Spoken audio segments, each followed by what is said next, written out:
We are learning agriculture, reproductive industry. I want all of you to be in a very relaxed mode. If you can recall the things that we have done yesterday, you are just listening to me very carefully. I have maintained the pages that we created yesterday. I'll be scrolling through it.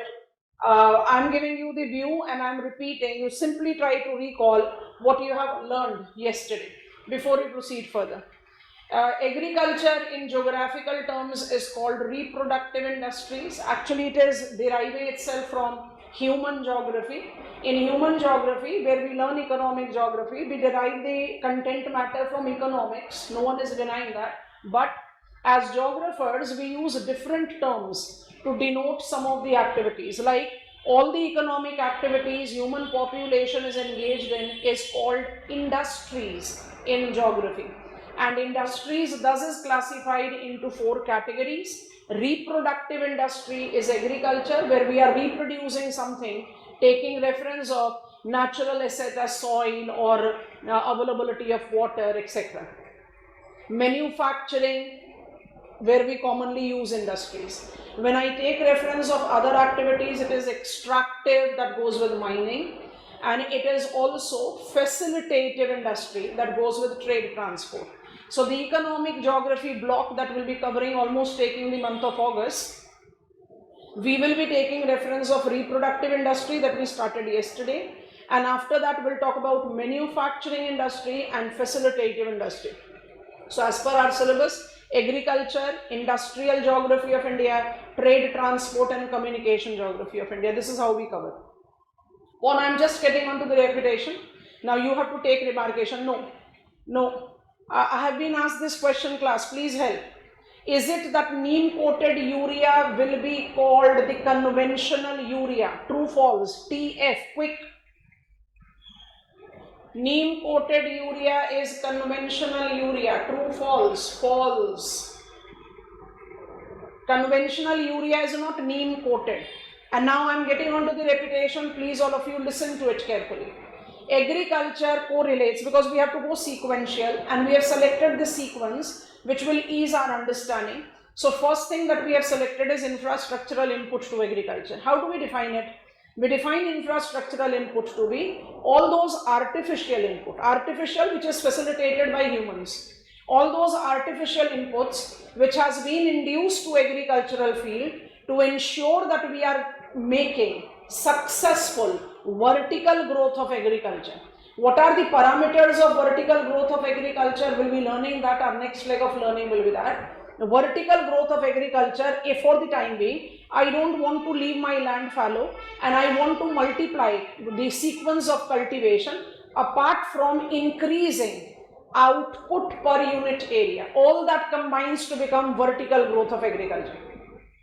Infrastructural input is defined to be the example where we are applying artificial support. What kind of artificial support we are providing? As is applicable to world, India is no exception. There are multiple series of infrastructural inputs that can be applied, and written in the background here, we classify. Now we geographers are classifying it into major and minor. What helps it gives me when I am eventually writing the answer is that when I am aware of major is where I can explore the things much higher, better, because it gives me the regional comparison. Compared to minor, I can appropriate the say length of the content, because while writing the answer I need to abide by the given time and given space. All of them are equally important. I will be very wrong saying that power or credit or agriculture extension service are not important. It is not about importance. It is about geographical edge. Where do I include major? Tomorrow I can include major with credit also. Where do I include major? Not with importance. Our major is defined to be major because it is incorporating geographical distribution, spatial distribution, where I can compare. And we attempted the comparison with fertilizer. Some of the states of our country, and we'll be again utilizing it in our vertical growth of agriculture, some of the states of our country, Punjab, Haryana, incorporate chemical fertilizer consumption levels more than 200 kilograms per hectare. and some of these states have got less than 10 kilograms per hectare. Why there is this kind of variations that we are noticing? It is essentially because there are multiple reasons that defines the consumption level of chemical fertilizer. We have learned that urea is the most subsidized commodity. Then also it is subsidized. Subsidized is I have to pay to purchase it. If I'm poor farmer, make very difficulty, I'm making my ends meet. Will I be in the position of purchasing, going out in the market and purchasing urea? No. That is what you have to take into account to understand that the things have to be taken up into the reference of what works where. As of now, major, where I can have regional clarity, minor, which is still, it's important, but it is still at that level where I cannot create the regional comparison. This logic we apply as geographers. So you have to take that to your stride. Infrastructural input categorized into two. Some of them are mentioned in our syllabus. I don't have mention of credit. I don't have mention of agricultural extension services. Seed irrigation, fertilizer and power is written. So we have added beyond because infrastructure is also written in our syllabus. So fertilizer is our major infrastructural input. Why it is major, I have already defined, so I am not repeating it. Fertilizer, chemical fertilizer, marked up its beginning, production beginning in the country since 1951. Just touching two factors from production side, because we have to learn in chemical industries, chemical fertilizer in details. That is the reason yesterday also I very strongly said, it is part 1 of fertilizer that we are learning. Part 2 will be completing once we will reach manufacturing industry. So 1951, establishment of Sindri fertilizer plant marked the beginning of India producing chemical fertilizer. Since then till date, there is no looking back. Today, we are one of the 4 major producers of chemical fertilizer in world, number 1. Number 2, we are self-sufficient in our nitrogenous fertilizer. Number next, we are near self-reliant in our phosphorus fertilizer requirement. And finally, potash is still near completely is dependent on imports. This is the status of our chemical fertilizer as of today. Rest of that factor of production scenario we'll learn when we'll go to manufacturing industry. We thereby swing to the consumption segment. India have made, if multi-stride growth in production, automatically it will reflect in consumption. And this consumption is the reason that we identify India to be incorporating 144 kilograms per hectare. 144 kilograms per hectare as the consumption level of chemical fertilizer. This level of chemical fertilizer surely is representing significant increase in the levels of chemical fertilizer consumption pan-India.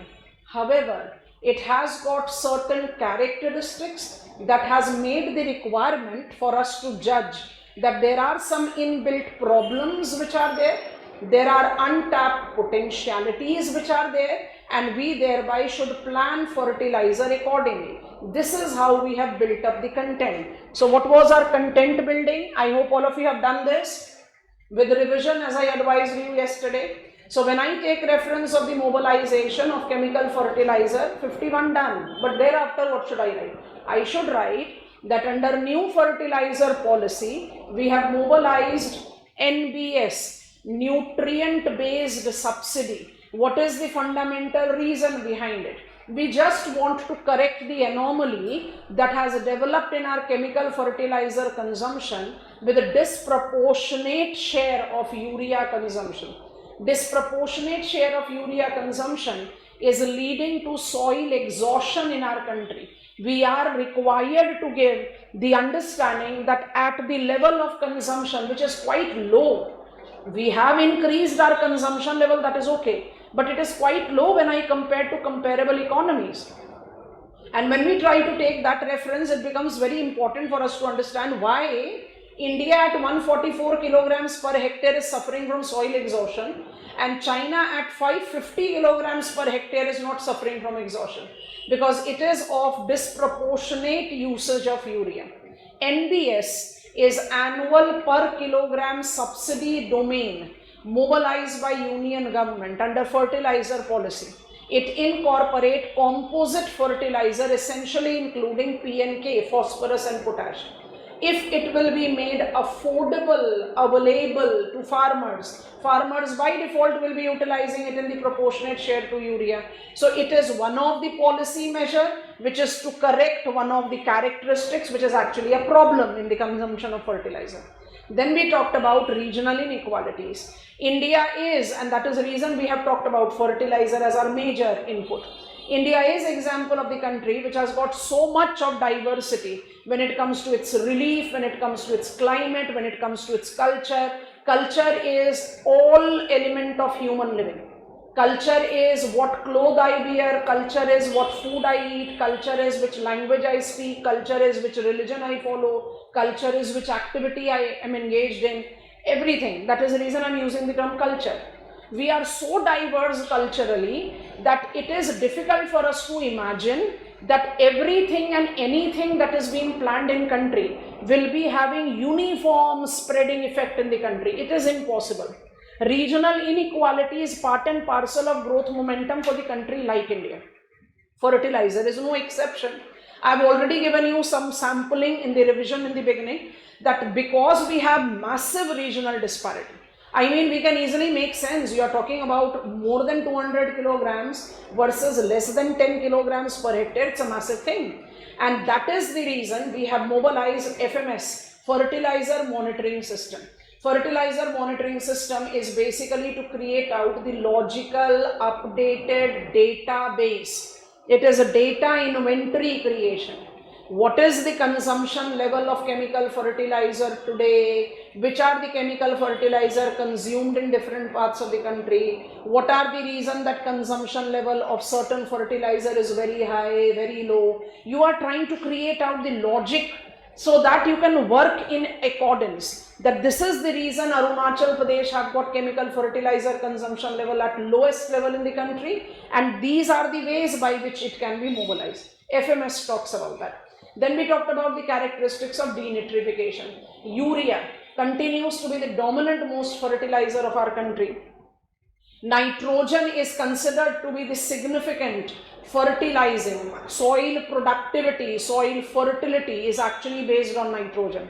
Urea continues to be having that dominance and we cannot snatch that factor. But when I talk about denitrification, we realize that the conventional urea that we have been producing, and when I'll make you comfortable with the chemical fertilizer industries of our country, it continues to have the dominant say of public sector player, and they are principally into the production purview of urea. So urea have been the conventional urea. Pon, please concentrate and listen to it. The conventional urea that has been always produced in our country have been utilized, and it has been unabated in its utilization. It was assessed that only 20% of the conventional urea applied to the plant is being consumed by plant. 80% is left behind. And it created multiple environmental and ecological challenge I have asked you to write. I have purposefully not given you the details of ecological because we are focusing on denitrification. So when I say 80% of urea is left out in soil, automatically it will enhance the nitrogen cycle. Denitrification is emission of nitrous oxide in atmosphere. Atmosphere, nitrous oxide, one of the long-lived greenhouse gases, IPCC, other two being carbon dioxide and help. Carbon dioxide and cameras on करके रखा करो class ऐसे नहीं. Abhinav you are there with two IDs in the classroom. अपने आप एक से निकल जाओ नहीं तो फिर दोनों से बाहर हो जाओ. एक अभी से घुसे हुए और एक अभिनव से घुसे हुए. बाहर निकलो अपने आप. कैमरास ऑन करो सब लोग. I am not speaking anything relevant. Those who are not understanding Hindi don't be worried. I am just scolding them. Now you are there with both the gadgets. अभी please move out from one gadget, otherwise it will not be in my control. You will be blocked in both the gadgets and you will miss the class. So kindly move out from one gadget yours. Okay. Yes, it is methane. Very good class. So if it is denitrification, I need to understand that nitrous oxide as greenhouse gas will be modifying climate, and agriculture is climate sensitive sector. Whatsoever you induce as artificial support, if the climatic conditions will not be conducive, I won't be in the position of having dependable agricultural output. This realization led to new urea policy, and quick succession changes have been there. Which are the quick succession changes that have been there? Number one, we changed conventional urea to neem coated urea. There are many things that are attached to it. Right now, what is required, we have emphasized on that. Neem coated urea ensured that we are having availability of urea to plants more than residue. So it will by default be containing denitrification. Then we marked up mobilization of nano urea. Nano urea is basically serving multiple purposes because it is cost effective, it can be utilized with very minor amount in a big area, so it is conducive to farmers and many more things. And what has been newly added is sulfur coated urea. Why? List is still there. We are having sulfur as secondary fertilizer, and this is what you have to understand, that we have started gradually. And what is the nickname that we have given to sulfur coated urea class? Urea Gold. Very good. So sulfur along with calcium and magnesium are secondary fertilizer.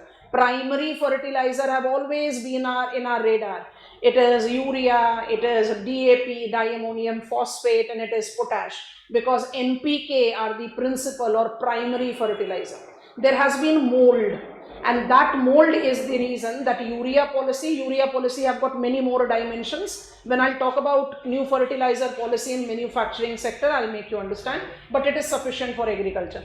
Then we have added 2 more pointers, and these 2 pointers is basically giving us the policy factor or planning which is outside fertilizer policy.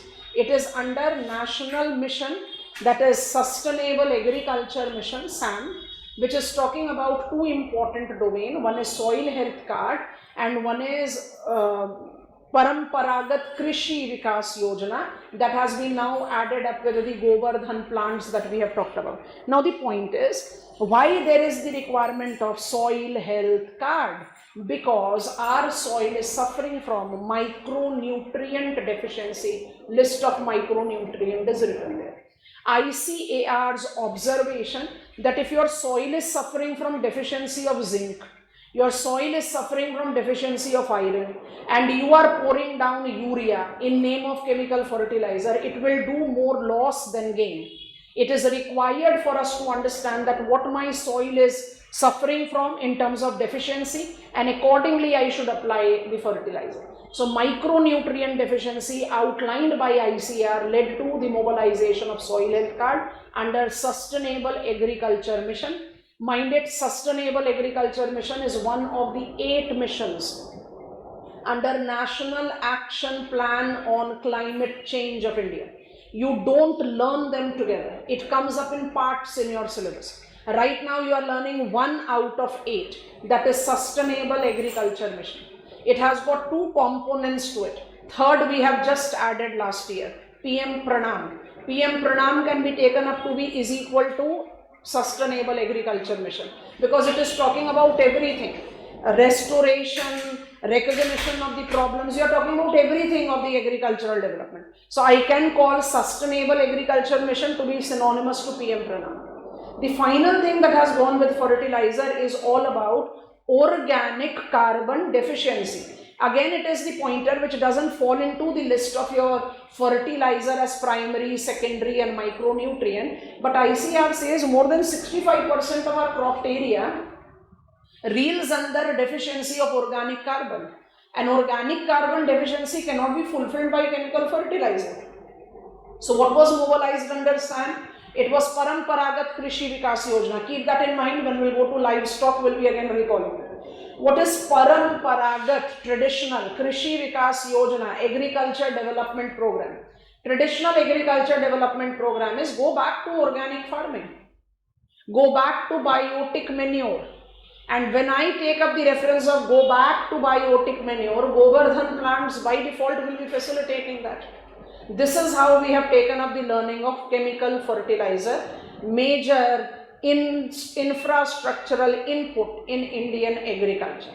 You have that much of the content that you can write it as a full-fledged 15 marker question also, because you have to introduce which are the infrastructural input and you can write about fertilizer. Any case your answer will not be complete without mentioning fertilizer consumption level increased has is equal to what kind of positive thing, because here we are all talking about challenges. So you can add and you can write 15-20 marker question also. And with this type of practice you can shrink it to be just 20-30 words, because I'll be writing answer on agricultural infrastructural input. So fertilizer is only one of the 6 constituents that we take up. So now we are getting on to constituent number 2. And what is that? Irrigation. Bulk will go on decreasing, so we can take irrigation. I have got a big question, I'm reading it, you create out step number 2, irrigation. I hope all of you are giving me confident go ahead. I have got a question class and I think it is relevant to all of us, so let me just read it out. As we usually get side effects of fertilizer, environmental, nutrient, etc., then still why we emphasize using them can't we get shifted to organic farming like Bhutan. I'll talk about seed after irrigation. Seed is with lesser burden. Dhan is basically the acronym that has been applied for gobar. Gobar is Hindi term for animal excreta, just to make it synonymous. As opposition says, NDA is Jumle ki Sarkar. It has given us more than 100 and it was been there in Lok Sabha. One of the opposition leader actually said and listed it in one of the debates that was going on, and it was quite funny, so I think it makes sense here. Trinamool Congress MP, and he was talking about that anything that this government has done has given us more than 100 such acronyms, and they actually mentioned Govardhan and everyone was laughing, because every acronym has got such elaborate expressions to it that it always comes out, and sometimes it is very difficult Hindi, which becomes difficult for even us Hindi speaking people to remember. So you have to, dhan means something that is possession, money. So gobar dhan, animal excreta is dhan, is possession. So it makes the things justified. Going back to the question that Ram asked, why we cannot get on to Bhutan model, because there is no comparison whatsoever of population of Bhutan and our population. If we'll go back 100% to organic farming, more than half of our population will be starving. That is the reason we have to develop out mid part. Okay, I go back to my list because some of you are confused. I'm going to irrigation, then I'll take you to seed. Fertilizer was bulky, irrigation is equally bulky, I'll say. Seed, power, credit, agricultural extension services will go minor. So let us go to irrigation first, then we'll go to seed. Second constituent in the major infrastructural input, irrigation. And now listen to the story of irrigation, and as you listen to the story of irrigation, can all of you, I'm also opening, can all of you open your school atlas and open up the page of irrigation, and now just let it be there open in front of you. Whenever I ask you, just peep in there and understand. Now India, as I said in the beginning of the class today, has got diverse agro-climatic condition, agriculture, climatic condition. We have got mountains, we have got plateau, we have got plain. There is distinctive population distribution in the country. Imagine when I'm talking about states like Uttar Pradesh, which is the most populous state of our country. Uttar Pradesh is one of the big plain state of our country. It is all featureless lowland, but it has got such huge load of population. Uttar Pradesh population is 16% of country's population. And just to make you sense with what large population it is, in accordance to 2010-11 UN population table, Uttar Pradesh has got population bigger than Brazilian population, and Brazil is 5th most populous country of the world. So if Uttar Pradesh is counted as a country for a second, Uttar Pradesh will be 5th most populous country of the world. Can you imagine? What will be the scenario then? Scenario will be that land-man ratio is unfavorable. If land-man ratio will be unfavorable, then automatically land holding will be reduced. So it's a complicated scenario that our relief is different, our climate is different, our soil is different, our population distribution is different. Taking all that into combination, India has mobilized multiple means of irrigation in the country. What is the definition of infrastructural input? Infrastructural input is artificial support to agriculture. So what will be the definition of irrigation? Irrigation is artificial availability of water, assured availability of water at the disposal of the farmer. So when they require, they can water their field. They are not dependent on rain. That is irrigation. And now just have a look on the map that you have opened. Diversity of agroclimatic conditions is the reason that India has to develop, and we have developed. India has to develop multiple means of irrigation. So, when I talk about irrigation, listen to this story very carefully and then we'll be quickly writing it. Definition of irrigation, multiple means of irrigation, and these multiple means of irrigation can be categorized as tube well irrigation. When I use tube well, I am taking well irrigation hand in hand. I'll talk about that in details. Followed on by canal irrigation. Followed on by tank irrigation. Apart from these, we can count them as others, but I'll not do that because some of them are very fast going on. We also have got, these are conventional, and now we are having something that is evolving out as new. So it is sprinkle irrigation, you must have heard about it, and it is drip irrigation. How many means of irrigation we have mobilized in the country? 5. Why there is a requirement of these multiple means of irrigation in the country? Because we are very different in our agroclimatic condition. What does that mean? It simply means Uttar Pradesh is one point that we are imagining, and imagine yourself traveling via Indian Railways or National Highway. All of us have done so. Whether you are in the coastal plains in peninsular India or you are in northern plains, when you travel via rail route or when you travel via roadways, you must have noticed that our agricultural field is consecutive. It is back to back that you have got multiple agricultural holding. Yes or no? Have you seen that? It is uninterrupted cultivable land that I experience in major part when I am traveling in the plain area, whether it is coastal plains of the country or it is northern plains of the country. Point 1. Point 2. Which type of crops we are cultivating there? Crops that requires multiple watering in their growing season. Now, if there is for tens of kilometers consistent back-to-back agricultural field, and what is cultivated crop as rice, rice requires multiple watering in its growing time. Will I be having any other substitute as means of irrigation than canal?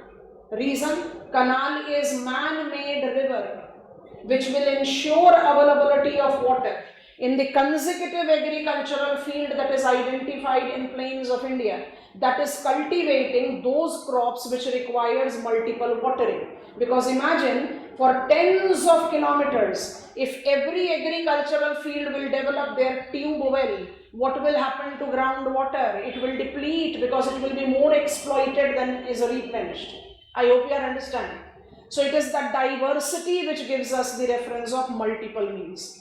And if you see previous year question, I have got question on irrigation. Water resource management is one of the most reoccurring topics of our syllabus. I have told you that yesterday we learn water resource management when we learn regional geography.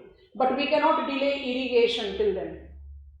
India started mobilizing irrigation during colonial time. So I am now telling you the story of irrigation.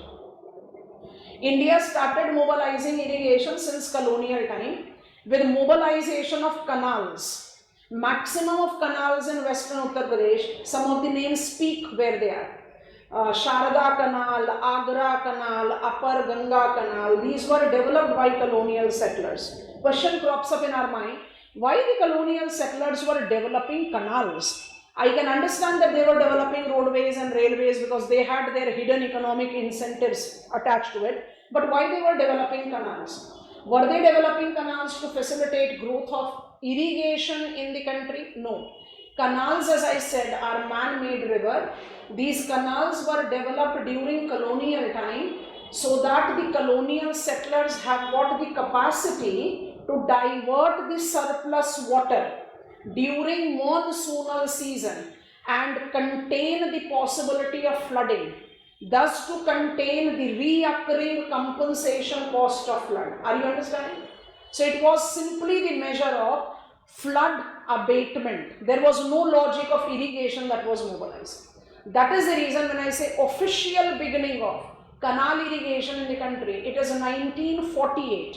47 we attained independence, and the first multi-purpose river valley project of our country called Damodar Valley Corporation, DVC, was mobilized in 1948. Since then, canal irrigation have marked its official beginning. Now take the reference of the story of wells. Don't read tube well. Wells, imagine. All of us can imagine that conventional well where you are throwing bucket manually and you are pulling out water manually and then you are utilizing it. Such type of wells have been there in pan-Indian domain erratically since the cultural past.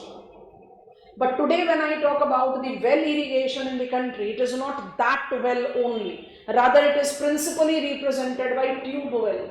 Tube well has got energy, electricity by which you pump out the groundwater. Since when we mobilized tube well irrigation?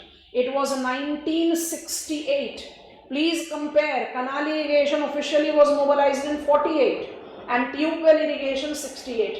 India experienced consecutive agricultural drought throughout the first half of 1960s. Agricultural drought, I'll make you right when I'll take you to dryland farming practice. We experienced consecutive droughts, and that drought led to the government policy giving incentives to the farmers, specifically scheduled caste, scheduled tribe population, to dig their tube wells so that they can mobilize what is called their capacity of digging out, pumping out the water and utilizing it. So formal beginning of tube well irrigation is 1968. So 48 canal took the center stage as irrigation means in the country. 68 comes in tube well combined with well. Today, tube well irrigation accounts for 60% of total irrigated area. So they will go as principal ones. When I say 60% of the total irrigated area now is tube well with well irrigation and some 30% is canal irrigation, first thing for us to understand, canal irrigation is no longer the principal means of irrigation. There has to be some reason why it has declined. We'll be talking about that. Once you total them up, 90% of irrigated area has gone with two means of irrigation. So I think it becomes very evident and obvious kind that I can talk about tank, sprinkle and drip as other means of irrigation because they are left out with approximate 10% of the total irrigated area. So this organizes our content well. Whenever we talk about the means of irrigation, we need to understand what are they, where are they implied, what are the positive outcomes of them and what are the negative outcomes of them. Because they have negative outcome, that is the reason we have to talk about another means of irrigation. This is how we built up the content. And we'll be opening previous year questions in coming 2-3 days from now, and we'll notice that question has not just been asked on irrigation, question has been asked on tube well irrigation, canal irrigation separately. So an examiner can intrude into any level of the topic. You should develop the capacity of understanding that canal irrigation is asked as a separate 10-marker question. A 10-marker question is only about irrigation. How will I appropriate the length of the information? That is what we are learning altogether. So getting on to irrigation, major infrastructural input, part 2. Definition now for us to write. Irrigation. It is defined to be assured water availability. Assured water availability at the disposal of the farmers. At the disposal of the farmers to minimize adverse effects. To minimize adverse effect of unpredictability of rainfall pattern. Point number 2. Diverse agroclimatic conditions. Underline this expression. Diverse agroclimatic conditions prevailing in India forms the reason for multiple means, underline it, multiple means of irrigation being mobilized in country. These includes, create the list, tube well irrigation, canal irrigation, tank irrigation, sprinkle irrigation, and drip irrigation. Now we are taking brief details. Create subheading. Tube well irrigation. Underline it, put a dash, pointers. Point number 1. Presently accounts for 60% of total irrigated area of the country. Next pointer, dependent on groundwater. It marks its principal spatial concentration in northwestern India. Next pointer, it is Gujarat that has maximum of its irrigated area as tube well irrigated. Bracket, you can write down value, more than 80% of its irrigated area. Next pointer, it is Uttar Pradesh that however accounts for maximum share of country's tube well irrigated area. Bracket, you can write down approximate 30%. 30. Have you understood? There are two data facts that you have written here. Read the last two statements, please, class. Tube well irrigation is the principal means of irrigation in the country. Why? 60% of the total irrigated area is tube well irrigated. When I have to prove myself and then eventually examiner why I have included irrigation in the major infrastructural input, because as geographer I can create out the regional pattern. So we are doing that. Which are the areas where tube well irrigation is principally mobilized? You have opened a map in front of you. Can you see that tube well irrigated area is Maharashtra, Madhya Pradesh, Gujarat, Rajasthan, yes or no? And the patchy presence Punjab, getting it or not? So where it is confined? It is confined in western, northwestern part of India. This is what you have written. Because we are trying to convince ourselves it's a major infrastructural input, so we have added two more pointers. That is enlargement of it. What are the 2 pointers? And I'll be making you write that for canal also. Uttar Pradesh is the state of our country that has got approximate 30% share of country's tube well irrigated area. Got it? And Gujarat is the state that has maximum of its irrigated area as a tube well irrigated, approximately 80%. Have you understood the meaning of the two statements? Come on class, you have to give me confidence. There is no easier topic in your entire syllabus as economic geography of India. It comes up with minor facts and those facts are exactly and easily manageable. Because simple thing that makes it easy is that even if you are not preparing for UPSC, as a general aware individual, you will come across the policy initiative of agriculture, trade, transport, industry. And that is what you have to inculcate. Let once the base gets ready, and that is what we are trying. I continue with tube well irrigation. Next pointer for us to, because map shows the area under tube well irrigation and our map is hardly showing Uttar Pradesh. We are taking the updated figure right now. That is the reason we are writing it as approximate. Okay, now getting on to the next pointer. Be very cautious with it. Though the conventional well irrigation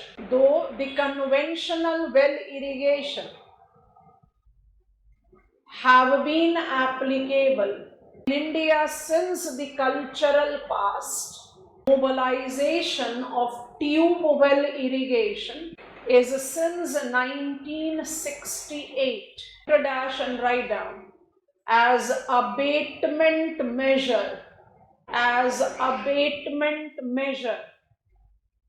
to reoccurring. Underline the term, I am not explaining it right now.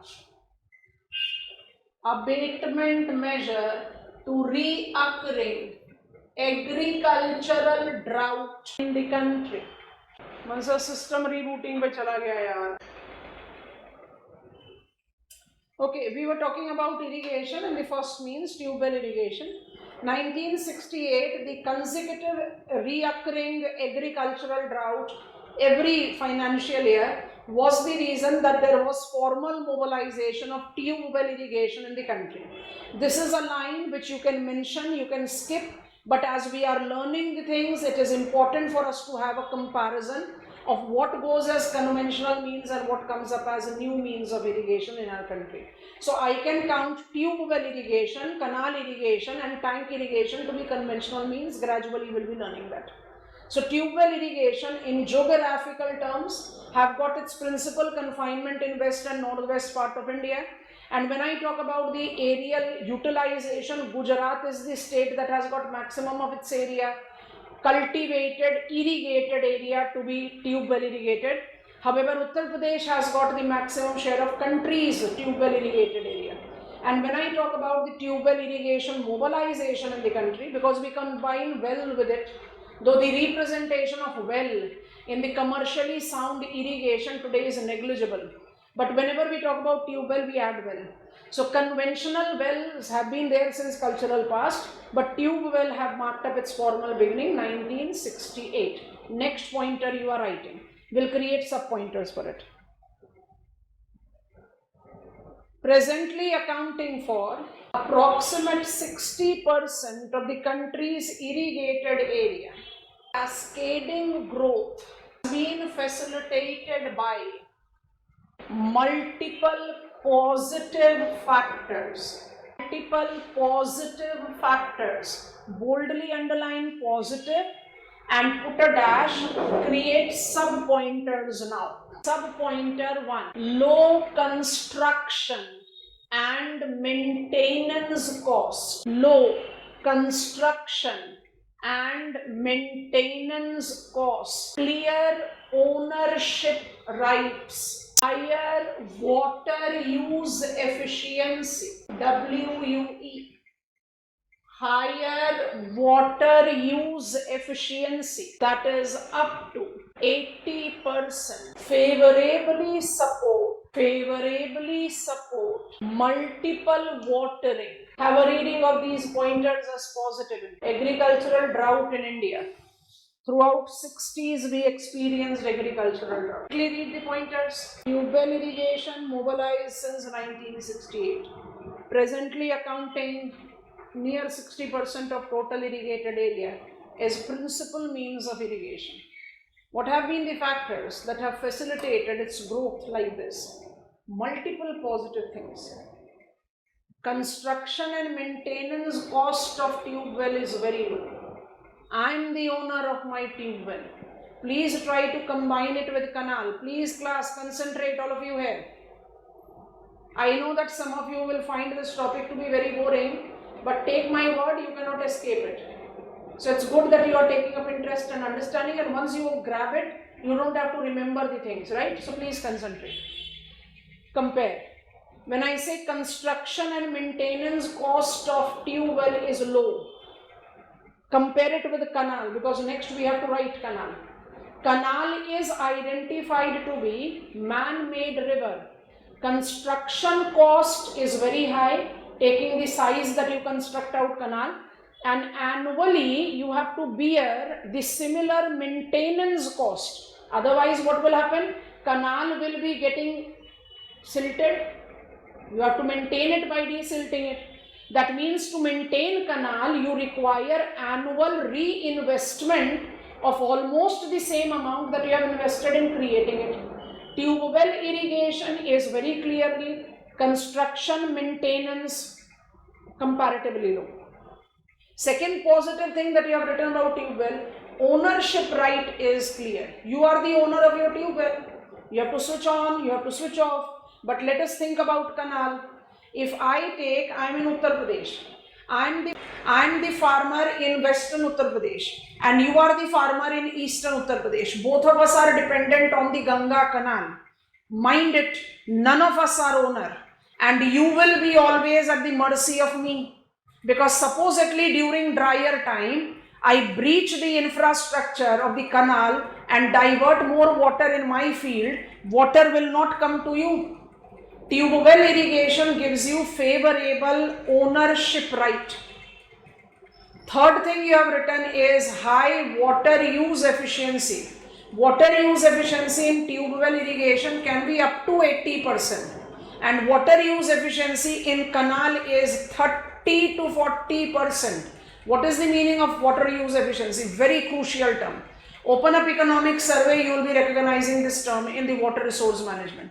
Water use efficiency is hypothetically 100% water that you are extracting out in the case of your tube well irrigation, up to 80% of that extracted water you are utilizing. But in case of canal, of that 100% water that you have diverted as man-made river, you are in the position of using only 30 to 40%. What is happening to 60-70% of water?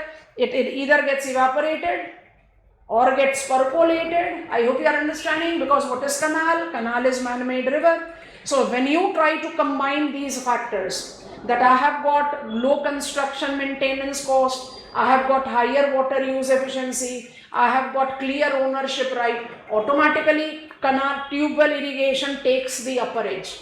The next factor that you have written will be applicable to canal also. What is the positive thing that we have written? That it facilitates multiple watering. If my crop requires multiple watering in its growing season, tube well irrigation will facilitate that, because I just need to extract out the water and water my crop. So what are the positive things that goes with the tube well irrigation? I think is comfortable. Now we are listing the negative factor. Next pointer, negative factor. Sub pointers are done. Are we comfortable, class? Give me go ahead.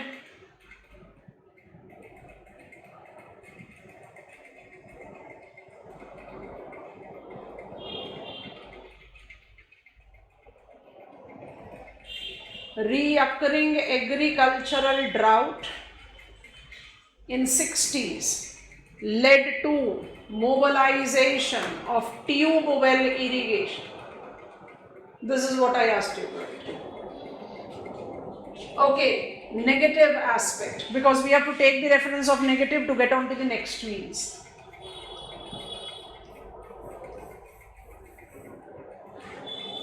Underline a negative, put a dash, create sub pointers. Sub pointer 1. It has excessively pressurized. It has excessively pressurized groundwater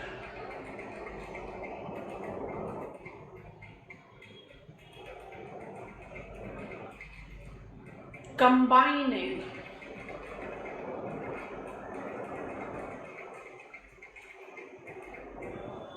higher magnitude of extraction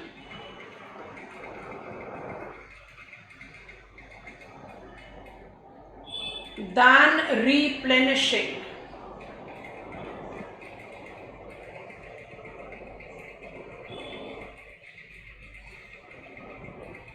Next,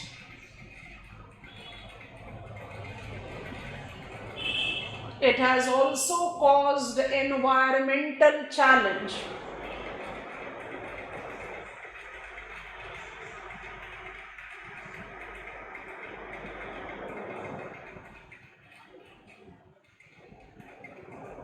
Of quality depletion of groundwater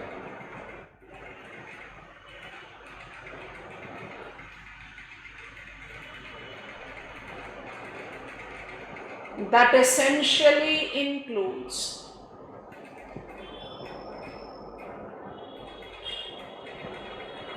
fluoride,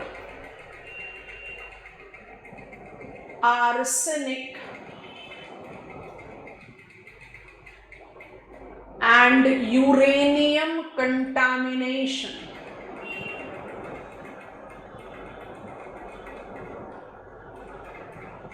Final pointer. It is proven to be inefficient means.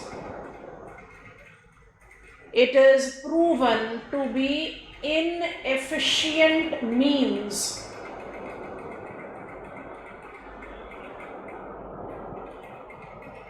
in the areas of consecutive cultivated lands,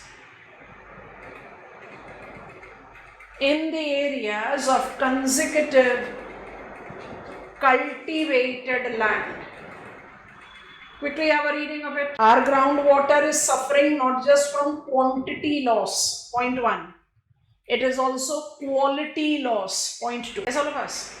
And then I have problem. We are having such diverse agroclimatic conditions that everywhere I cannot mobilize tube well irrigation. So I have to look in for other means. To give me confident go ahead class. Ram, in the drier areas, when we take up the reference of over exploitation of groundwater, it tends to increase the concentration of fluoride. In the wetter locations where the groundwater is extracted, it is a natural percolation that tends to replenish it, because in the humid areas, precipitational gain is more than evaporational loss. This kind of percolation have been the reason of arsenic contamination in groundwater. And the groundwater, Bhujal, have been identified with contamination of uranium because of unsustaining, uninformed rainwater harvesting techniques mobilized. It's a new problem that has been identified by Jal Shakti Mantralaya, that is Ministry of Water Resources, have identified that uranium content in our groundwater is at 300 micrograms, though the permissible limit is only 30 micrograms. And that is because we are not taking appropriate locations of rainwater harvesting. If I'm creating my rainwater harvesting pit in the location that has got rocks, which has got the substantive share of uranium, there will be the leaching of uranium which will contaminate groundwater, difficult for us to reclaim. So I don't have possibility to get into the details of what are the reasons that is making it contaminated. But there is quality depletion, quantity depletion. And quality depletion because it is either ill-informed rainwater harvesting and replenishing that we are doing, or we are not doing it at all. If we are not doing it at all, it is fluoride. If we are doing it as uninformed, it is arsenic and uranium. And quantity depletion because we are extracting more than we are replenishing. Our groundwater table is depleting. And because it is not conducive, Abhi, your question's answer is coming. It is not conducive for pan-India, because if my agricultural characteristics is back-to-back agricultural field, I don't have any non-cultivable area in between, back-to-back for tens of kilometers, I don't find tube well irrigation to be conducive me.